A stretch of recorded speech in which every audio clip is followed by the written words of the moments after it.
Welcome to the E-Show with Neil Ravin. Founded in 2013, the EHL has become the college placement leader on the East Coast. Sit back and learn more about the next step in your junior hockey career. Welcome to the E-Show, presented by the Penalty Box Foundation. The Foundation's mission centers around their daily motto, we take care of our own, as they help out all of those within the hockey community who've experienced a catastrophic event.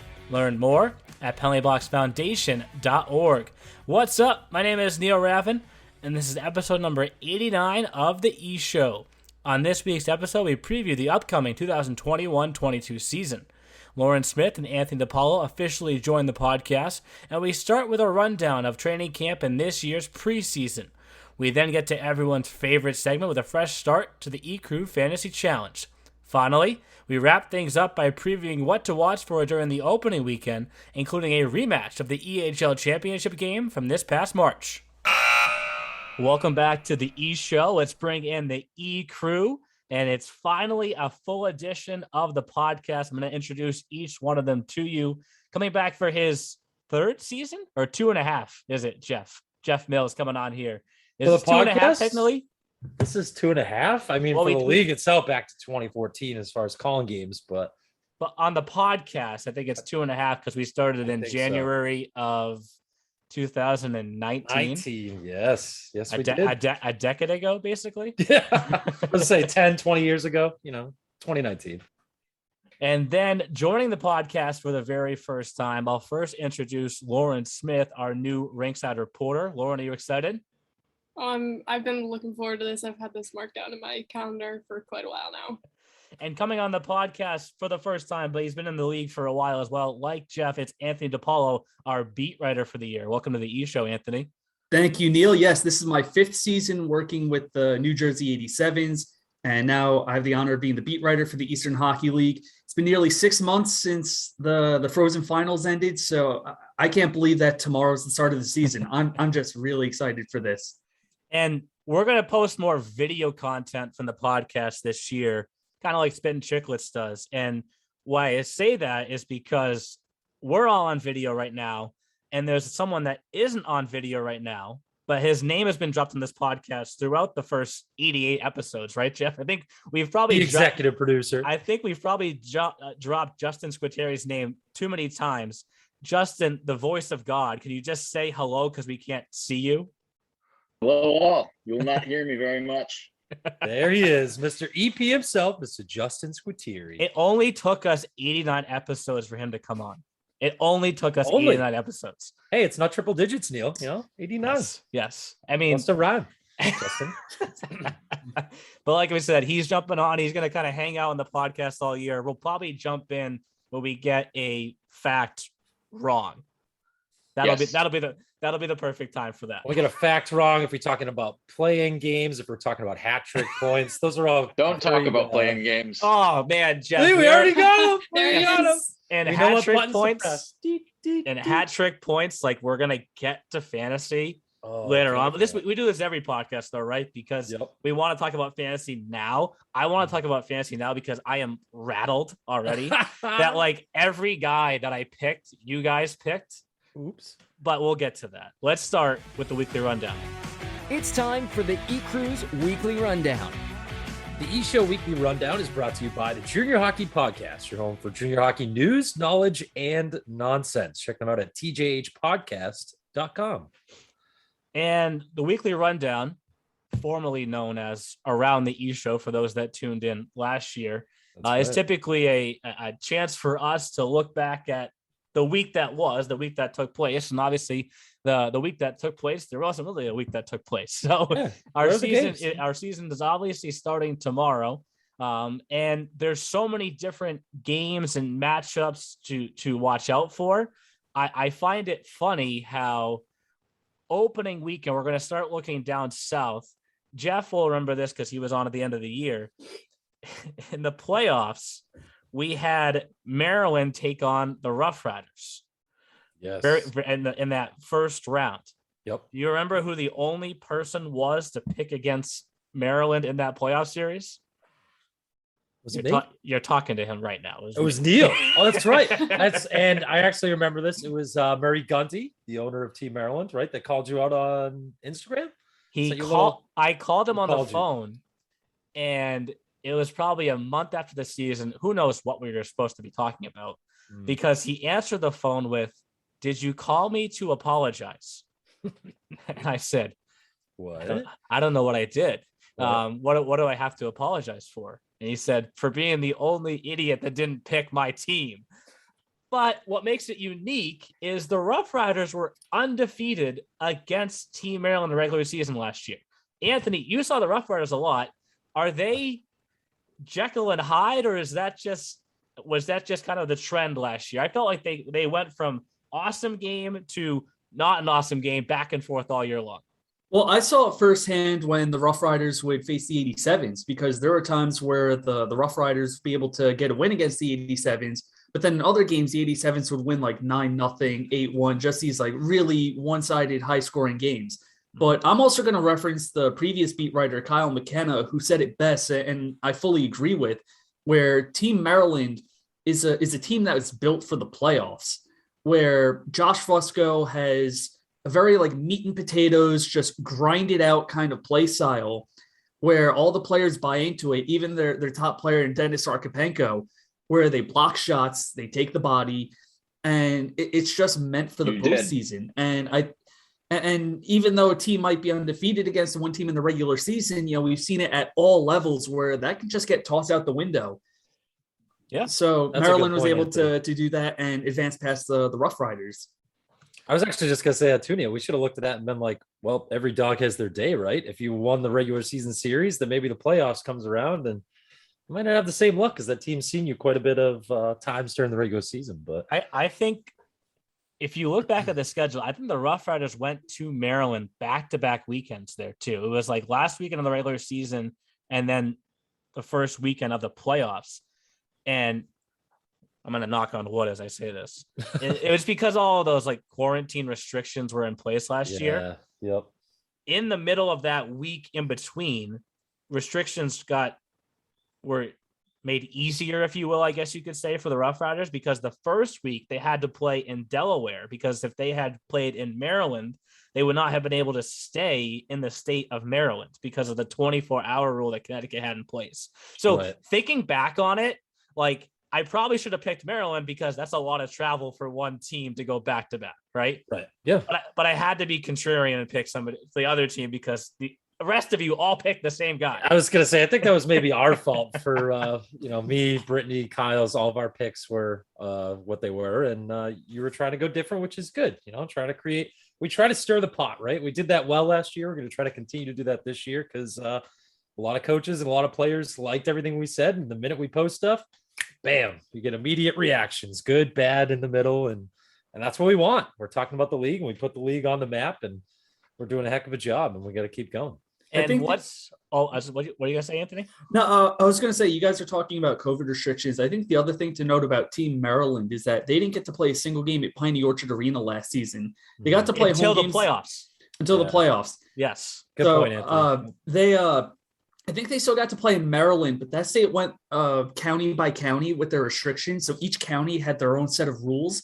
So even though they got to play in Maryland, I think Josh was telling me that their rink that they played in was over an hour away from Piney Orchard. So he said it was kind of home ice, but not really home ice. It was called Ice World. Ice World. Oh, yes. Ice World. Yeah. We have Ice Works, Ice World. Yeah, that's right. But what's unique is they're jumping right back into it, right? It's a 3-game series. They play Friday, Saturday, Sunday. We're going to get to fantasy, as I mentioned earlier, right? We always tease that 17 times per episode, right?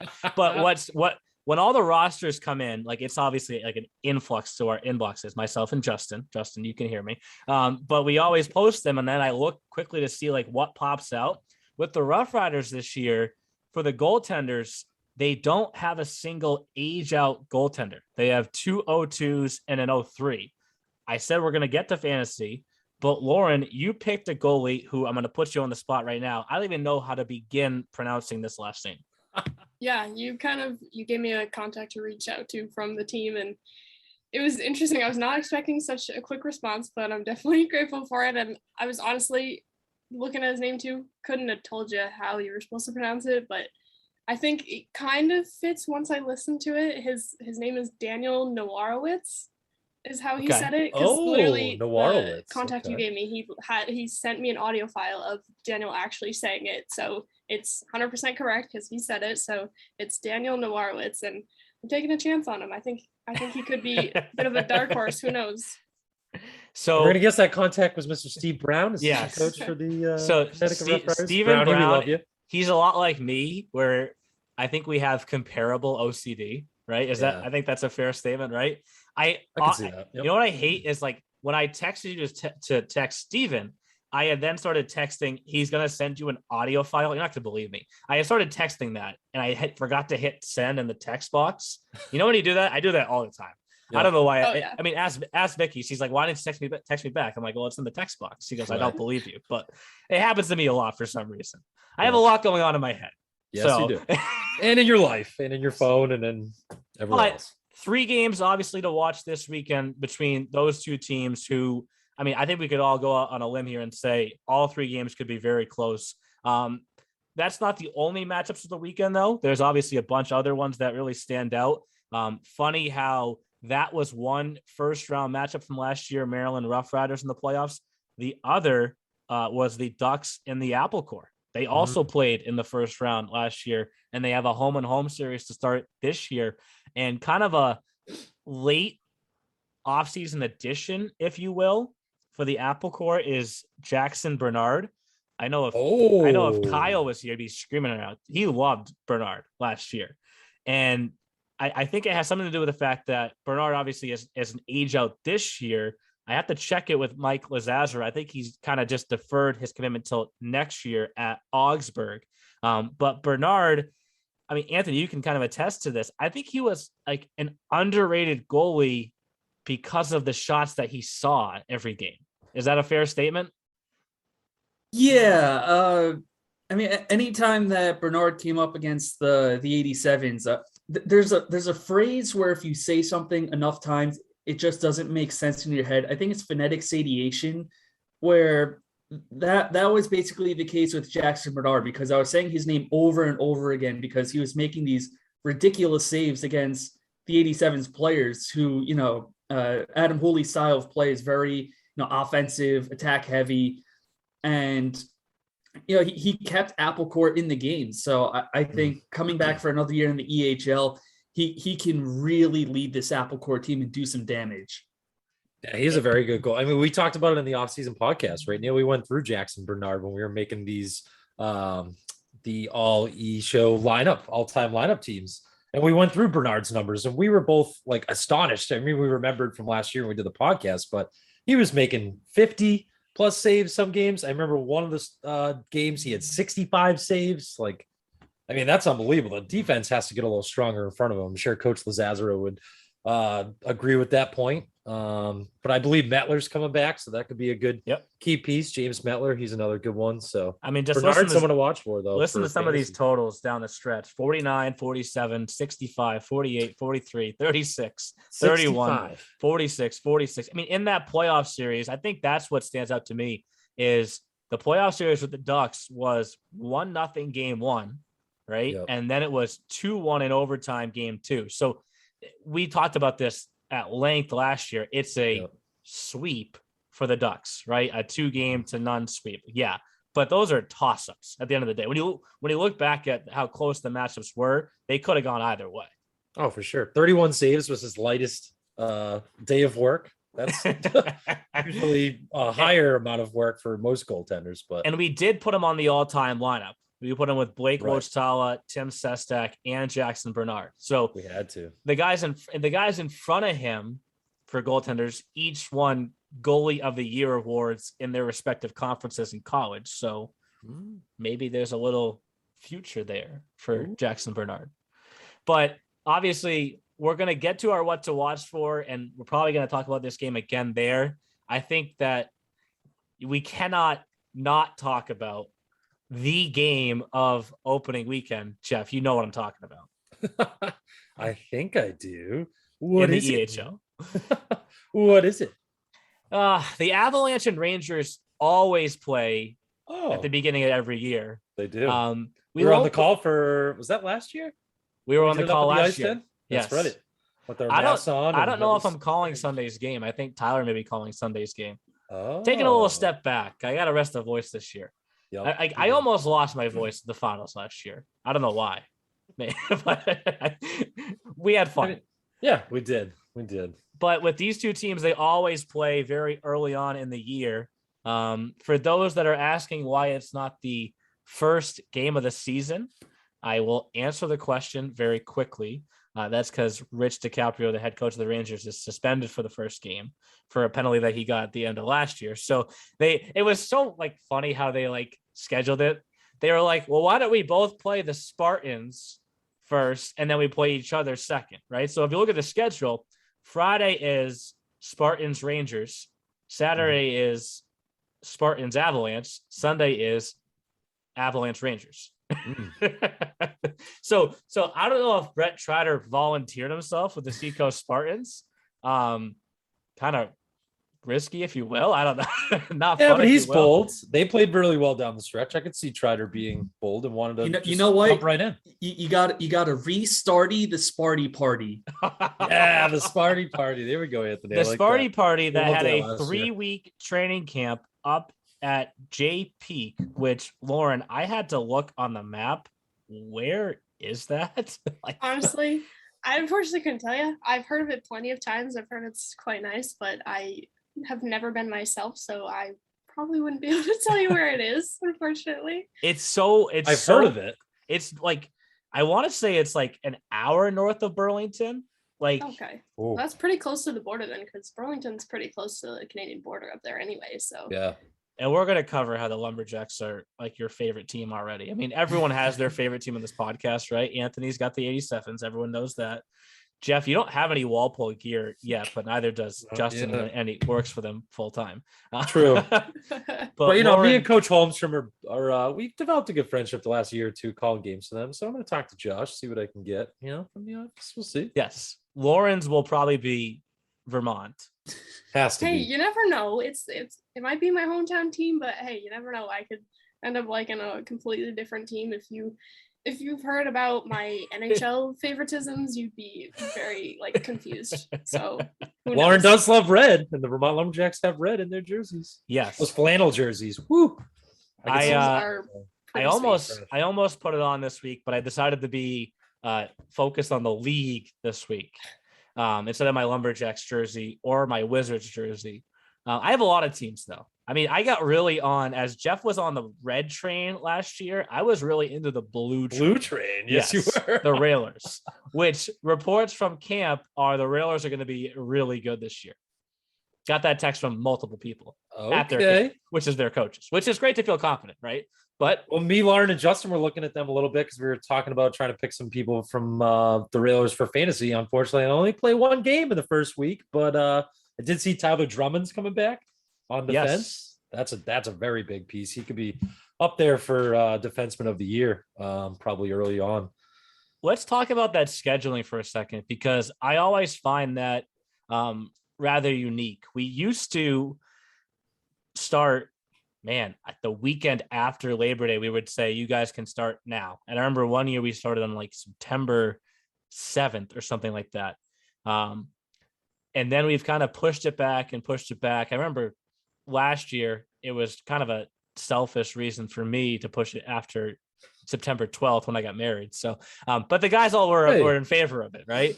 But I bring Your it league up. guy, their league guys. Yes. I get it. I bring it up because like it's interesting because we're obviously starting the season this year on the 17th, but when you look at the schedules, like there's no EHLP games on the 17th, right? And like if the first showcase is September 30th through October 3rd, which is an EHL and EHLP showcase, it's a joint showcase. There's 3 of them. That one, the November showcase in Haverhill, and the January showcase in Exeter, those are your joint showcases. In October, the Walpole showcase, December, the Newington showcase, those are just EHL with a few EHLP teams sprinkled in. But back to that first showcase, if you start to see your season or your first showcase on September 30th, how many games do you want to play before then? Question for the crew. Like, I would think it could go either way. You could want busy because then you'd have more like practice and you feel like you're more warmed up for a tournament. But then at the same time, you could also not want as many games because you don't want to feel like you're tired going into like a big weekend like that. I mean, every team in the EHL at the Worcester Showcase is playing 3 games. And I knew I'd get one call. Here we go. Adam Hooley. Hey, Hooley. What's up, buddy? Neil, that's an interesting point. I mean, so everyone knows we didn't have showcases last year. Right? That's the other part of this. That comes in. That's a big element that I would say that a lot of these coaches, all of us, right? I mean, broadcasters, league staff, coaches, players, we didn't go through that last year. And the showcases are a different beast. Ask Chris Sorella. His record's not so great all time in showcases. They're different. But in all seriousness, they're different, right? It's 2 25-minute periods. So you get that one intermission with the one ice cut. You're playing multiple games in a row. A lot of these teams usually don't play 2-3 days in a row. I don't know. EHLP teams at the first showcase, there's a number of them playing 4 games too. See, so I mean, EHLP, we do allow for teams to play twice in one day if they are showcase style, 2 25-minute halves, like you said. EHL, right. we stick to strictly 1 per day. I mean, I know for us, 48 games in 4 days.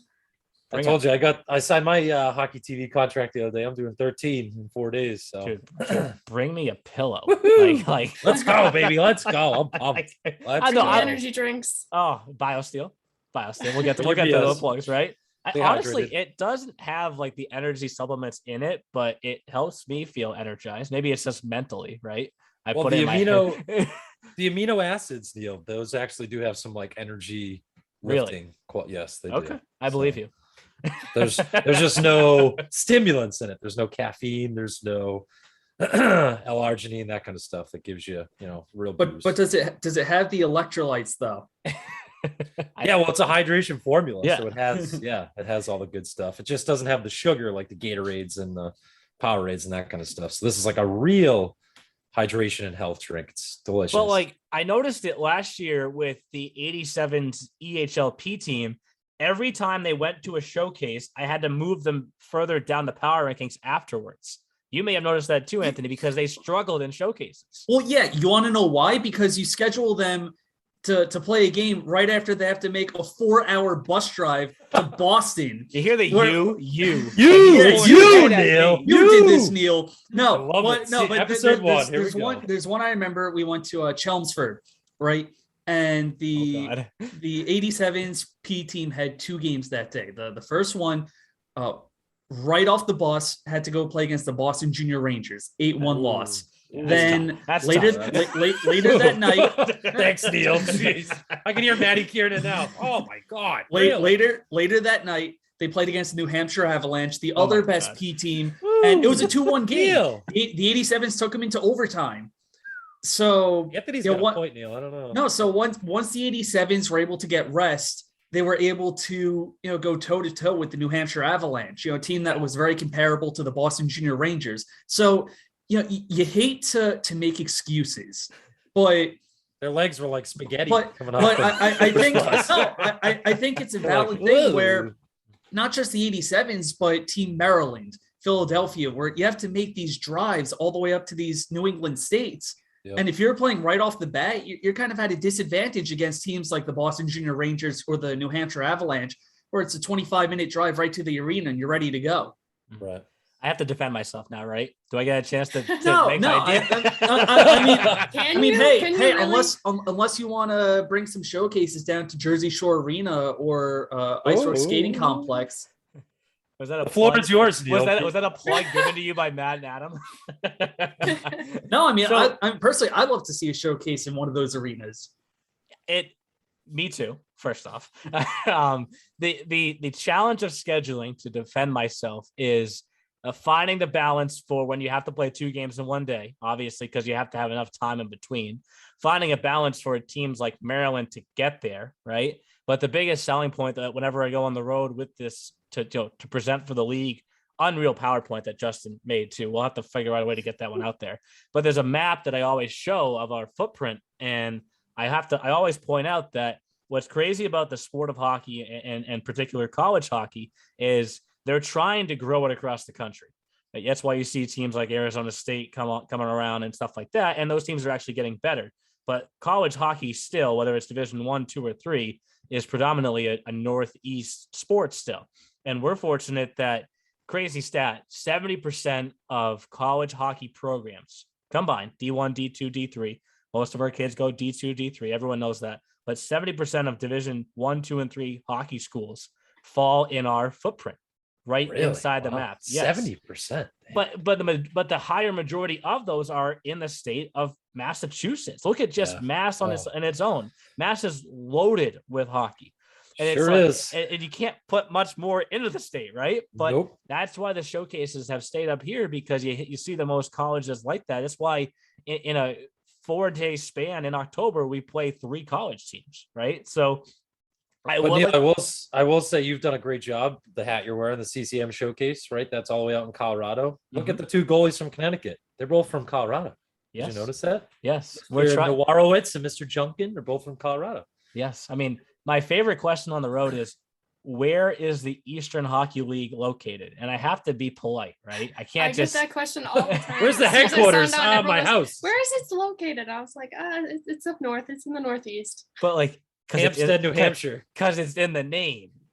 Eastern. It's the first name in there, right? Like New England Patriots. But be polite when I say it, right? Like, the funny thing I always get stuck on is, what would you call the furthest most? I'm totally tongue twisted here. What's the northernmost part of our league? Vermont, the Wolves, or Maine? Vermont, right? Yeah, Vermont more than Maine. Absolutely. Actually. Yeah, that's way up there. It's right next to Canada. Yes, right. But like, obviously being from Maine, first time, everyone, it took me a long time to get into that. Okay. Hold on. Who had the over? We're almost a half hour in, and I finally said I'm from Maine. Okay. Let's just make that clear. But golf clap for the commish. People don't realize how big Maine is, but our team in Maine is not that far into the state, which is what I try and point out to everyone.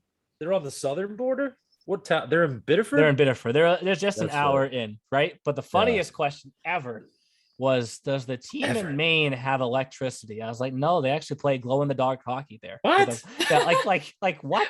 Yeah, it's the Maine Amish eclipse. They just sit there. Someone has to go outside and but you have to the sad thing is, I've heard comments like that before too. They're like, there's like nothing in New England. Like, there's nothing to do up there. It's just like farmland, and there's nothing to do. I'm like, no, there's some good towns with things to do. I'm like, yeah, the farms are nice too, but like there's like developed cities. I've lived in a few of them. I've gone to quite a few of them. There's some developed cities. There's things to do. I was gonna say all 3 of us, and even Justin. I guess Anthony's the only one. You've only lived in New Jersey, New York area for your life, Anthony? Yeah, New Jersey. Okay, but Justin, you've lived up in Mass for a while. Like, all 4 of us can attest. There's a lot up here, and it's changed a lot over the years too. So these are the questions I get in the off season, right?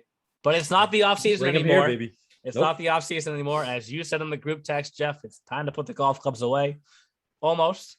I'll get a few fall rounds. More rounds. I'll get a few. I have one scheduled.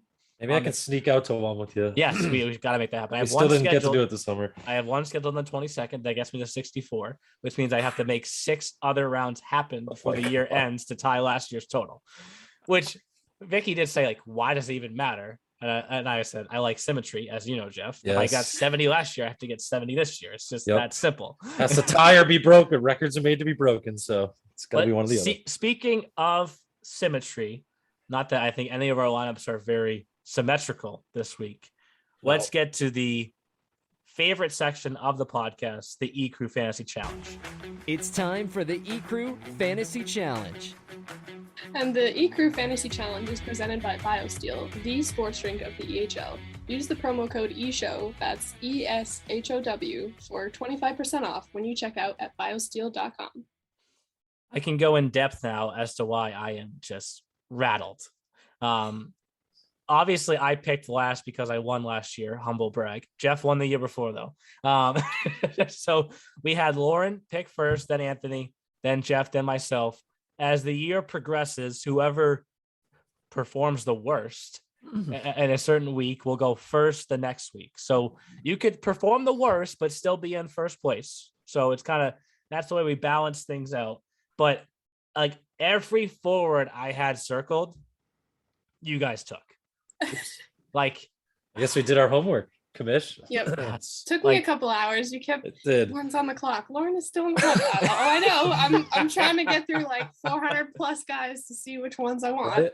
And So- actually, honestly, Neil, like this is interesting. This is the first time, like I said, I've been calling games since 2014. This is a credit to the league. Me, Justin, Lauren were talking about it. We've got a lot of guys committed. There's a lot of fresh faces in this league this year. Not a lot of returners at all, which makes fantasy very hard because then love all of our coaches, but you go through and you're like, a rookie kid, he goes out and makes one mistake. He's probably going to get sat for the next 10 minutes. He may not play the rest of the period. So we were sifting through rosters and we were like, these are some young teams. These are some guys we've never seen before. So how do we do this? Yeah, I don't think So- I've ever had like so many hockey tabs open like ever. I was like that was- cross-referencing so many different rosters. I was constantly on elite prospects. Like it was quite a time. Well, Jefferson, just address that point you made with so many fresh faces. Because of the COVID season in the 2020-2021 season, like every team was loaded with 2000 birth years. And I remember Adam Hooley, the 87s coach, saying it point blank to one of the players that right now colleges or in that season, colleges are only looking to commit 2000 birth years. Yep. So they've all aged out. So Yep. now you have so many kids moving in from the EHLP or from other leagues coming in. So, naturally that's why we're going to see so many fresh faces this year. Yeah. And It's we exciting. will Just we hard will for spread fantasy. the love on fantasy like we always do. Mhm. But in week one, we have to set the format this year. I know Justin is like wants to chime in here, but he's not going to because he thinks I changed the rules 1,000 times last year. The last year You had did. the voice There that he got is. it because it was just Wizard of Oz. it was so unique the year and the games are changing so much. And then we didn't make a rule that you can't pick 10 Boston Junior Rangers like Brittany did, who scored 1,000 goals. So yeah, Oh, we had to God. change things around, but the Yep. format is the format this year. Okay. Mhm. Like this is on record. Every week we're picking a forward, a D, a goalie, and as Jeff and I love to use, a utility. The utility has to be a forward or a D. It cannot be a goalie. The Swiss So- Army knife. So 4 times 3, show quick math. That's 12 people for 12 guys, right? So sorry, 4 times 4. I already messed it up. 16. I already messed it up. Wow. Three. Good job. There are 3 selections of the 16 made by us combined that are new to the EHL this year. The other 13 are all returning players. Once we have a chance to see some more games, I think that number will start to even itself out. But Oh, without a obviously, doubt. the trust that we have right now is in guys that we've seen before. So Yep. the part that got me most rattled as we begin to look into Lauren's team, Yes. like this was my guy last year, Jeff. Was Egan Schmidt was. not my guy? We said Corey Doney used to be your nephew. Egan Schmidt kind of like passed the torch from him. He's like your new nephew. Yeah. Like he was he was the reason I won fantasy. Zach Simon was like the second reason. Oh, Egan Simon Schmidt was the says- first reason. Zacco. We're gonna miss Zach Simon. Lauren picked Egan Schmidt week 1. Yeah. Mhm. So you probably wouldn't, to be fair, he probably would not have made it past Anthony and then Jeff to get to No, me definitely anyways. not. Nope. But I was trying to like stay like quiet about it, like, and not mention the fact that he was coming back to anyone because like I thought maybe I'll get lucky. Like the numbers are just stupid of what he did last year though. And he was huge in the playoffs too. So I mean, he's coming in hot. I know it was months ago, but everyone remembers that from the postseason, and I'm sure Egan does too. And he wants to pick up where he left off. So a job well done by our new young lady Lauren Smith on picking Egan. That's a good Like- pick. Sorry, and- Neil. That was the most crushed I've been at the start of could- fantasy. I think we could all feel it when you sent that text and said, "And Neil, you're on the clock from Lauren," and then he was like, "And everyone, I had circled has been picked, so give me a little bit of time." We're like, "Whoops." In a 5-game stretch down this, like the final stretch of the season last year, he had 14 points and 3 game winners. Ooh, Right, and what- remember, game winners, extra points, And there were game winners against the Avalanche, right? Like I'm sure Chris Sorella saw, Egan come back. Let me count the game winners against the Avalanche last year. Oh, and how many were against Mobley too? Who's coming back for the Avs? He had I don't 4 remember that. game-winning goals against the Avalanche last year. Like, he doesn't play the Avalanche this weekend, thankfully for Chris. Who do they play this weekend? There's so many games that my head spins. I think they play Maine, right? Vermont's playing Maine, I believe. Yeah. I got too many tabs open, Lauren. See, it's a lot. There's a lot to look through. Yep. VTL Maine, September 18th, Saturday night, 7 p.m. at Letty Arena. See, they play on Saturday and Sunday, and then next Wednesday against the Warriors. The fantasy week goes from podcast to podcast, remember. So we dropped this on Thursday. All games from Thursday to next Wednesday count. So her forward is Egan Schmidt, and we'll let you go with the rest, your defense, goalie, and utility. Yeah, I had to start off with the little Vermont love over there, but for my defenseman, I went more for New Hampshire, and I took Thomas Dempsey from the Avalanche, so hopefully that'll be a good choice. And my goaltender, we mentioned earlier in the podcast, everyone was super excited to hear his name because none of us knew how to pronounce it. I chose Daniel Nowarowitz from the Rough Riders. He seems like he might be a little bit of a sleeper pick. Some people were kind of questioning my choice there, but I'm sticking by it. I'm hoping to see him do some good stuff this weekend. And for my utility, I know this one bothered Neil as well. I chose Colin Bella also from the Rough Riders. So great pick. I think I have a pretty solid group right here. A lot of people were questioning about that goaltender, but I'm sticking by him. But they have 3 games, as we mentioned, against Maryland. Maybe they go 1-1-1 because they have 3 goalies. A lot of teams like to do that early on, as kind of see what every goalie has to offer. I know the Wizards do that in particular. Anthony, I'm not jealous of the fact that you'll have a Rough Riders game here soon, and you're going to have to say, Lauren, say it again. It's Daniel Nowarowitz. You're going to have to say that over and over and over again. I mean, Jeff and I in the finals, I think we pronounced DiGiacomo. Giacomo. I think we pronounced it 7 different ways in one game. I was like apologizing because I just could not get it straight. Remember that? And I heard you say it, and then I was like, all right, yep. Mike. Maybe that needs to be the thing you incorporate next year. I've seen the Hurricanes do it a couple times. They have a link somewhere on their website where they have like a whole pronunciation guide, and they go up to each guy and take an audio clip of them all saying their name a couple different times just to like that, so people know how to say it. It's a little bit of work, but like it might help you down the road. You know what? I would love that. I would love that. I mean, here's what I'll say when it comes to quote unquote interesting names. At least one thing I've noticed as a broadcaster doing play-by-play is that when there's a tough name like that, you ask the player how to pronounce the name and you get it right. You almost kind of want to say it as if you're kind of flexing that you do know how to pronounce it. I know from experience, there was the Wilkes-Barre Scranton Knights, and they're still. Oh, you just took it out of the tip of my tongue. Zach Uladel-Hajimed. Shout out to him. Pull it up. He was on the team. There's also Osmundus Balchinitis. He was also on the team. Oh, yeah, I remember. Dennis Archipenko. And this is when Johnny Jackson was still on the Knights before he came to the 87s. And I remember talking with his father, Flyers play-by-play Jim Jackson, and he was asking me how to say Uladel-Hajimed's last name. And he was mispronouncing it, and I was like, Jim, it's okay. Like, let the expert take care of it. You said that to the Flyers broadcaster. The Jim Jackson. Wow. And his wife Bernie's awesome too. Bernie always. I mean, their whole family. You know, Johnny is a great kid. You know, Dee, the sister. I mean, just they're all super nice. I have nothing but nice things to say about the Jackson family. You got it out so fast that I was like trying to pull up the tab because we were going to try. How long that is. Lauren got it right twice in a row. That other name that I don't even know right now. I know she just said it a second ago, but I was gonna knock her back down and pull up this name for her to try and pronounce.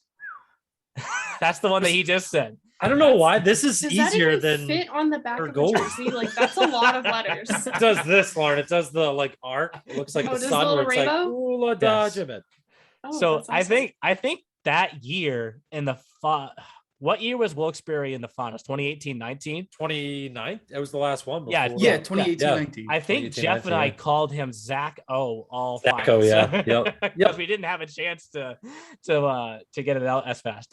Was he ever in the starting lineup though, Jeff? No, thank you. That would have been a hard so I know you have to, I know you have to do like syllables, right? When you do the PA. Yeah. Yep. Where do you break that one up? That'd be ooh da. Yeah, that'd be a long one. Well, Zach, you want to come back in the remember- league so we can do it? Let's go. Come on, Zach. I remember telling him and Osmundis, I said, whatever you two do, just please don't go on a 2-on-1 or 2-on-0 rush and just pass the puck back and forth to each other. Oh, Because God. because then That's what I just do. would Ola not- Dodgeman. It's like, oh, the puck's already in the stands. Huh? You need to I take a agree, sip of yeah. water halfway through. No, me and Lauren and Justin were saying yesterday we were just gonna call him. What did we say, Lauren? Goalie Dan. I think we were like, yep, Goalie Dan. So we don't have to say his last name. But well done. So Warowitz. while I berated Lauren with "you're on the clock" multiple times yesterday, I got you back for that. I was yes, ready you did. for it. You did. I was like, all right, if she picks Egan Schmidt, we're gonna go with Colin Bella. If she picks Colin Bella, we're gonna go with the forward that Anthony took. Anthony, who's that guy? That is Bobby Geyer of Team Maryland. Yeah. Bobby Geyer was one of the leading scorers for Team Maryland. He put up 16 goals and 20 assists, so 36 points in 38 games. Was not an age out, so he is ready to wreak havoc for one more year with Team Maryland. And I guess I'll go with the rest of the picks. Yeah. So for defense, also just one more thing I actually want to add. So Neil was bugging me, asking me if I was just going to pick 87s guys the entire season. I'm probably going to hear it from Matt, Adam, and the rest of the team for not picking any 87s guys this week. But I also want to try to, I guess, gain some credibility across the league where I'm just not relying on my own guys, where I get to pick guys from other teams and also the New England Conference and not just the players that I see on a regular basis. So for defense, I went back to the New England Conference with the Vermont Lumberjacks. I'm going with Aaron Dameron, and he put up 27 points in 33 games with the Lumberjacks P squad, and he's going to make that jump to the EHL. So I think that he's a potential rookie that can really shine through. For goaltender, I'm going with Ronan Mobley, and I had to breathe a sigh of relief when Neil said that he won't be facing Egan Schmidt this week. So that will make my pick a little better. And for the utility, I think I'm cheating with this one. I'm going for a player who was with the 87s, and that is Anthony Tavares of the Connecticut Rough Riders. Yep. He put up 18 points in 36 games in his first season in the EHL. He played 2 seasons for the 87s P team. He pulled the Michigan move one year, and I was on the call for that. I mean, he's such a fun player to watch. He scored in his first game against the 87s, and I remember that. So I think Tavares, New Jersey native, is going to be a solid utility pick for this week. And That's source. That's great. Yeah, if Adam and Maddie give you a hard time, just say I did pick an 87. It's not my fault. He's not on the team anymore. Yeah, That's he's your a former fault. 87. Couple points to point out with Anthony's picks. I do remember vividly a hat trick for Bobby Geyer, which there are now hat trick points. I am so excited about that. All right. Had to get that off my chest. Aaron Dameron actually played 4 seasons of EHLP with the Lumberjacks, which is crazy. But he's from Lebanon, New Hampshire, which Lauren, I don't even know where that is, but I know it's somewhere near Vermont. That's like, I think it's if I remember correctly, I think it's somewhere a little to the south, I think, because like I know I'm pretty sure we drive through it when we'd go, like when I was at school at UNH, we'd drive down from my grandparents' house up in Burlington. So I think we drove through it at some point. So I want to say it's like either somewhere in the middle or like somewhere towards like the south, I think. Mm-hmm. Yeah, it's more Moose country. Sorry, I just Moose country. He had 75 points though as a D throughout those 4 years in the EHLP. And I remember him from Frozen Finals weekend. Yep. We said his name quite a bit. So that was a really good pick, Anthony. And he's an age out now. He was a captain, so I'm sure the Lumberjacks going to look at him as a leader this season. Mobley, I kind of had him circled. He's good. I would imagine he's playing Sunday against the Rangers. So absolutely. Little bonus point possibility there for Anthony. And then we talked about Anthony Tavares, the former 87. So that's what Anthony can say to Adam and Maddie. So Jeff, we'll get to your picks now. I will say I did not have your forward circled above my Ooh. forward. So I felt a little breath come back into my system there. All right, buddy. I'm glad I could help you out there, make you feel a little bit better. But had to go with the EHLP most valuable player last year, which was Sawyer Wurzing. He had 43 points in 33 games, 22 goals, 21 assists, almost one assist shy from making Neil a very happy man with the even symmetry of 22 and 22. But it's all right, Sawyer. We won't put it against you. So we're going to go with Sawyer as my forward, just like Lauren did as far as picking somebody that I know, especially defensemen. We got to see. Last year, we had a lot of stay-at-home John Tortorella type defensemen, not a lot of guys that put up a lot of points. But Josh Higgins from the New Hampshire Avalanche put up 12 points in 35 games. Big Apples guy, not a big goal scorer. He had 11 assists, 1 goal. So we're gonna go with Higgy. And then for my goalie, I'm going with the other Rough Riders goaltender. That would be Mr. Nicholas Junkin, who is also a Colorado native, just like Mr. Dan Nowarowitz. Wow. Good. We're gonna be saying that name quite a lot. It's fun. Nowarowitz and Junkin. Those are two really good names for goaltenders too. So we're gonna see, maybe like you said, I know Coach Lynn and Coach Brown are probably gonna want to see both since they're new guys. So maybe each gets one start. And then for my utility, I actually had this kid last year, good player, Lucas Baxter from the Connecticut Rough Riders. He's a good goal scorer, gets assists too, 12 goals, 20 assists, 32 points in 36 games for him. Then he's actually in his third year as a Rough Rider. He had 18 points in 40 games back in 1920. So again, going with familiarity here in week 1, because we really don't know a lot of these guys. So let's go. So you and I went the same kind of route. We ended up with 2 Rough Riders, so we'll see how that turns out for us. Hopefully, well, fingers crossed. We'll get them on in a second here. I flubbed up my math, Jeff, so I do have to correct you on one thing. Sawyer was the forward of the year. Not the MVP. Not the MVP. But it was a great season. And what stands out to me is he actually got hurt in the first Frozen Finals game. Remember that? Yeah. And that was don't want to say that was the reason, but that was a big loss for last year's Lumberjacks EHLP team. Wasn't that the day they had 2 games back to back? Well, they were all supposed to play 2 games. That's how wild last year was, that we had to make changes on the fly like that, because the Lumberjacks played the Railers, 87s. I don't even know who they played first, but they lost that game. Right. And they got beat up. They lost because I remember Jack was crossing guys out. I was like, he's hurt. Including Sawyer, who was their top. I think that was the game against the 87s. Yes. So they played them first, and then they played the Railers second, and the Railers beat them also. And we had an emergency meeting because the Railers and 87s were watching the championship game. Mm-hmm. And we weren't going to make them play a game before that to figure out who had last change the next day. Remember, we had that meeting like on the fly. Yep. We didn't really expect that. The Frozen Finals, for all that are wondering, this year, that is not a possibility. We're bringing 6 teams from the EHL and 4 from the EHLP.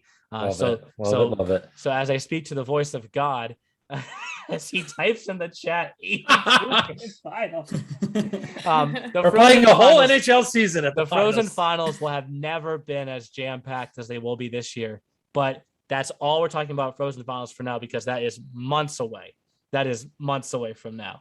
To get to my picks, and I hope Murray is listening, because everybody else picked Rough Riders, and I'm all aboard the Team Maryland train this week, okay? I know I wasn't in March, but I am now. And John Werber is my goalie. Talking to Josh Fusco, he is going to get at least 1, maybe 2 starts in that series against the Rough Riders. The game that I am slightly nervous about is next Wednesday when he faces the 87s.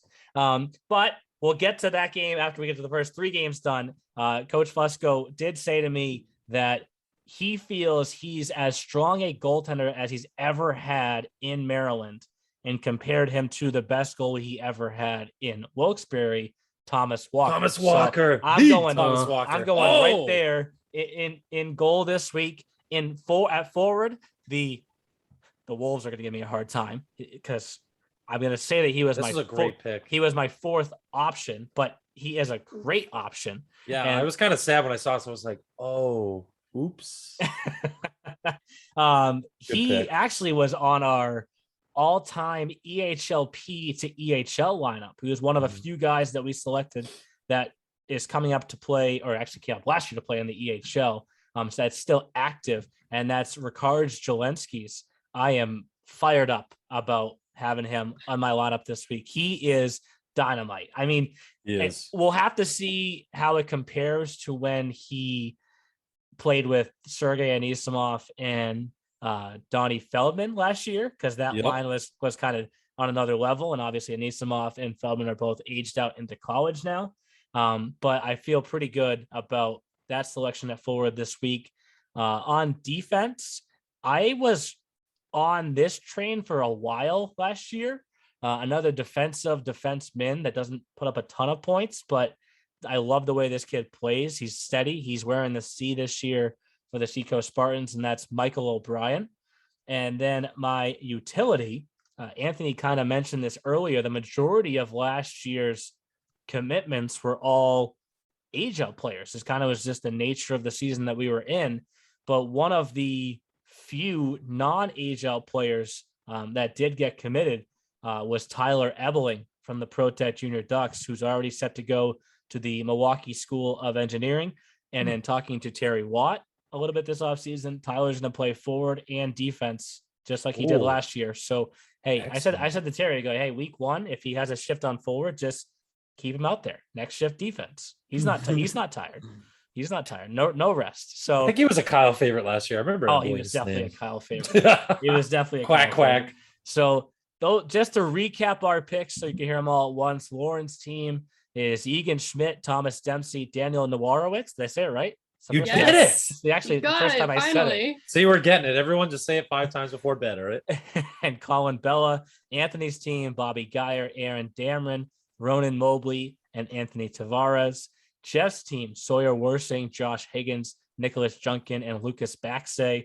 My team, Rickard Jelensky's, Michael O'Brien, John Werber, and Tyler Ebeling. Not as tough a group of names as some of the all-time lineups that we had this offseason, Jeff. No, Mike O'Brien, that's a beauty. It's an easy in-out. Thank you, sir. Neil, you got Nowarowitz right, but you got Anthony's name wrong. His mother actually spoke to me one time when we were still in Middletown, and she said it was Tavares, not Tavares. Oh. I think Johnny Tavares does the same thing, right? Anthony has now come at me twice during this first episode. All right, then. But hey, when she listens to this episode, Anthony, you'll get the message that says, thank you for pronouncing it correctly. So he's just trying to make you look good. That's all. Yes, that does it for fantasy. Let's get to what to watch for. Before we wrap things up, here's what to watch for this week in the E-Show. What to Watch For is presented by Hockey TV, the official streaming platform for your EHL and EHLP action through the 2021-2022 season. And we teased this game earlier. Obviously, the first game to watch for has to be that Rangers Avalanche game, which did they actually play to start last year, Jeff? They did. That's what we were talking about. That was the shootout game. Yes, that was a shootout. They were allowed to cross the border at that time. Yep. That was real quick, though. 2 weeks later. That feels like so long ago. Right. Like literally so long ago. I'm trying to go back and find that box score right now. We were a good 10 feet away from each other calling the game. Everyone was masked up. We were all just kind of like, hey, I was like, dude, I haven't seen you in so long. How's it going? All right, here, high five. A 4-3 shootout win for the Avalanche. Yeah. Can you name the goaltenders that played in that? George McMichael. No. Wrong right away. It wasn't Mobley either. Nope. It was Chris always does this too. He brings guys in real quick for a hot 4 or 5 games. And he's like, yep, out. Don't like you. And Miller wasn't the starter on the Rangers side? Nope. No Nathan Miller. It was the other kid there, Brogan McDonald. Yes, that's one. Brogan McDonald was one. And reminds me that he actually... We're getting a new Frozen Finals champion sign this year because the last one was 5 years old. And when remember, we could not fit it in the car. There was no way that was going to fit back in the car. The tank. And Brogan was like, can I have this piece? And I was like, yep, sure. Please. You're doing us a favor by taking this away from us. This other goalie that started the net for the Avalanche actually finished the season with Team Maryland. Bobby McCloskey? Nope. Oliver Quinn. Oliver Quinn. Wow. Okay. Feels like forever ago. Wasn't he a Wolf too? Before the Avalanche, he was a Wolf. Yes. The game winner in that shootout was Corey Tumanis. Like feels like forever ago. But maybe, hey, Tyler Arago is going to be calling that game, I believe, on Sunday for me. Nice. And maybe he'll get another shootout. As I mentioned, it's kind of a unique opening weekend schedule. I'm not sure how they got Brett Trider to agree to it, but it's Rangers versus Spartans on opening day, Avalanche versus Spartans on the second day, Avalanche versus Rangers on the third day. All great matchups throughout that opening weekend. We have a couple games in the middle of next week. Like Tuesday, there's a Maine versus Railers game. And then Wednesday, there's actually an 87s Team Maryland game, which is another rematch of a playoff matchup. So another interesting game to watch. I think the 87s swept that series as well. Flipping over to the EHLP, as I mentioned, opening day on the 17th is just EHL action. EHLP, the first puck drop is Wolves Warriors at 3:00 on Saturday. And then Saturday night, I think that's your first call, right, Anthony? 87s versus Little Flyers. Yep, and the Pete team plays first. Yes, and I want to say the that's EHL against team plays after. They're both against the Little Flyers. Yep. Hey, whoa, what's up? It took us already, Jeff. It took us almost 55 minutes to get to our first ALO name drop. ALO, helping me with my Yeah, that's right. He'll give you a nickname too, Lauren, like he gave me for Meek Mills last year. That was a great one. And then he sent me. I'm gonna have to wear that next episode. The Little Flyers versus everyone shirt. He'll send you some swag if you throw the Little Flyers name out there. We will start breaking out the swag next week for sure. Yep. I hope to get more from the other coaches. Please send it to us. We'll wear it. We're gonna post these. So the EHLP, just like the EHL, has an Avalanche Rangers matchup next Wednesday as well. It's not the same day as when the previous one is taking place in the EHL on Sunday, but another 7 games for the EHLP throughout the week, a full schedule for the EHL. So we finally get a chance to play hockey again. I know that what's exciting for a lot of our teams is, at least early on, they're playing teams that they didn't get a chance to play against last year, where we got forced into playing kind of a very structured schedule because of the the COVID restrictions and guidelines that were put in place. So hopefully that means seeing some fresh new faces for the first time in a while will be good for all of these guys. As Anthony mentioned at the beginning of this segment, you can catch every game live on Hockey TV. I think they actually just came out with another promo. They had their early bird special. Now they have another one out that I'm blanking on the name of, but you can save $50 on an all access pass as well. So jump on that right away, because the sooner you get on that, the more you can save, obviously. And every single one of our games is on Hockey TV. So great first episode, guys. We'll talk to you next week. Sounds good. Neil, Lauren, Anthony, Justin Oz behind the curtain. See you guys. Should we end it the way we always do, Jeff? # love you, bye. Thanks for listening to The E-Show. Learn more at easternhockeyleague.org and follow us on Facebook, Twitter, Instagram, and YouTube. Also, be sure to subscribe and get notified when next week's podcast is released.